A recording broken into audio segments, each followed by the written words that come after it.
Viimasena saab sõna härra Tõnu Kalvet, Eesti Iseseisvuspartei peasekretär.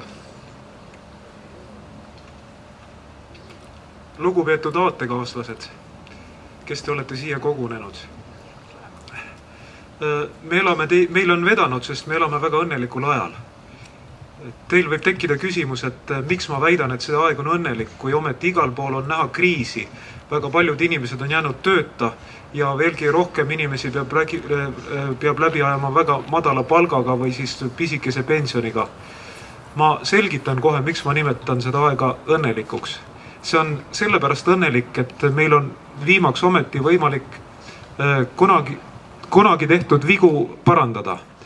Küllap päris paljud meist on kunagi unistanud sellest, vähemalt korra on unistanud sellest, et kui ma saaks kunagi minna tagasi ajas natukene ja et mul oleks olemas need teadmised, mis mul praegu on, et oi, küll ma parandaks vea, et küll ma elaksin teisiti, aga kahjuks ei ole võimalik.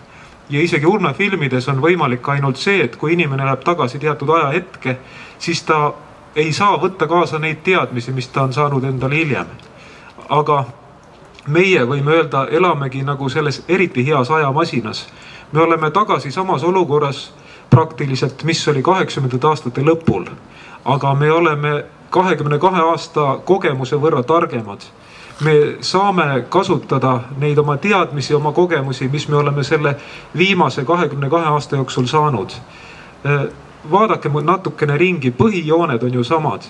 Nagu 80. lõpul on ka praegu riigi juhtkond oma rahvast võõrandunud ja talle on lihtsalt kasulikum olla selline.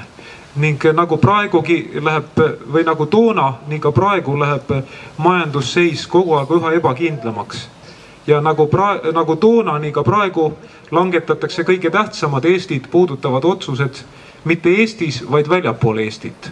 Olgu selleks langetamiskohaks siis Brüssel, Washington, Tel Aviv või mõni muu koht. Igal juhul mitte Tallinn. Mida siis selles olukorras teha? Me saame teha nii palju, et võtame kokku uuesti need inimesed, kes tookord tõsises usus, et asi läheb paremaks, tulid siia Hirveparki, tulid teistele rahvuslaste üritustele, tulid suure innuga, et olukorda parandada. Räägime neile, milline on olukord tegelikult. Ja räägime kindlasti sedagi, et nagu 22 aastat tagasi, nii pole ka Eesti praegu enam iseseisev, sest mäletatavasti 1. maist 2004 alates on Eesti Euroopa Liidu liige ning juriidiliselt on Euroopa Liit tegelikult riik. Tal on olemas oma kodanikkond, oma kodakondsus, oma piirid, oma seadusandlus, oma juhtkond ja mis on eriti huvitav, Euroopa Liidu seadused on ülimuslikud Eesti seaduste suhtes. Me võime siin Eestis teha ükskõik kui head seadused. Kujutlegem näiteks, et rahvuslased saavad oma esinduse Eesti riigi kokku ja meid on näiteks 51 liiget 101-st.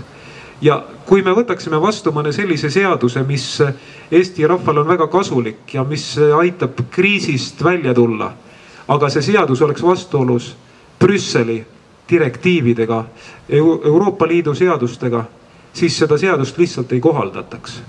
Praegu tuleb vähemalt 85% Eesti seadustest tuleb Brüsselist.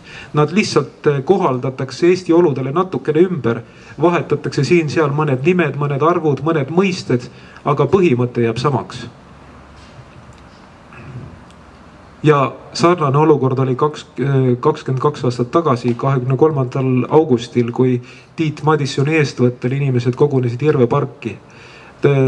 Toona paljud olid küll tahtmist täis midagi muuta, aga sisemuses oli ka kartus, et vastane on ju niivõrd tugev, et mida me saame teha. Praegu tundub paljudele Eesti inimestele samuti, et meie vastane tähendab see Euroopa Liidu juhtkond, kes püüab peale suruda loomuvastaseid otsuseid, loomuvastast eluviisi meile, on niivõrd võimas, et mida meie väikesed inimesed saame ära teha. Isegi kui me organiseerume, loome oma klubid, loome oma liikumised, parteid, et mida me saame teha. Aga kui lähemalt vaadata, siis tegelikult see suur monstrum kardab. Ta kardab tõde, kardab avalikustamist. Ja just seetõttu ongi ajakirjandus tema kontrolli all. Te olete kindlasti tähele pannud, kui vähe antakse Eestis sõna peavoolu ajakirjanduses eestimeelsetele inimestele. Ja vastupidi, kui palju saavad seal sõna rahvuslust maha tegevad jõud ja nii-öelda arvamusliidrid. Ja see ei ole mitte juhuslik.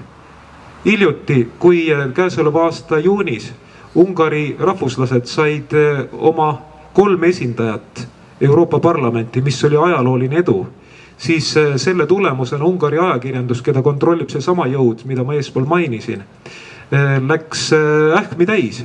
Ja nad tunnistasid otsesõnu, et kui anda Ungaris rahvuslastele võrdselt eetriaega rahvuslaste vastastega, siis on oht, et varsti on rahvuslastel parlamendis oma 2/3 ja see tähendab omakorda, et nad võivad muuta põhiseadust. Ja põhiseaduse muutmine on just üks see, mida mainis oma tänases kõnes nii Tiit Madison kui ka Robert Vill.